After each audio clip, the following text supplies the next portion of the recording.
সবজি কাটার ভয়ে বাচ্চাদেরকে এভাবে ম্যাগি রান্না করে দিয়েছি। আর ম্যাগি রান্না করে এখন আমি নিজেই ফেঁসে গেছি। কেন যে এত মজা হয় বলেন তো?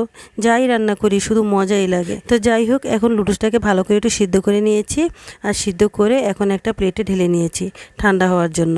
আর এখন দিয়ে দিলাম একটু বাটার, তার উপরে দিয়ে দিলাম একটু করে রসুন কুচি দিয়ে তারপরে একটু চেড়ে একটু লাল করে তারপর দিয়ে দিলাম ময়দা।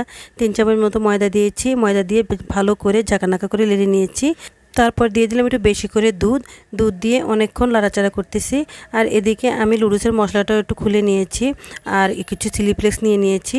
তারপর দিয়ে দিলাম মশলাগুলো আর একটু লবণও দিয়েছি। দিয়ে এখন ভালো করে লেড়ে চেড়ে তারপর দিয়ে দিলাম একটু চিনি, একটু স্বাদটা ব্লেন্স করার জন্য।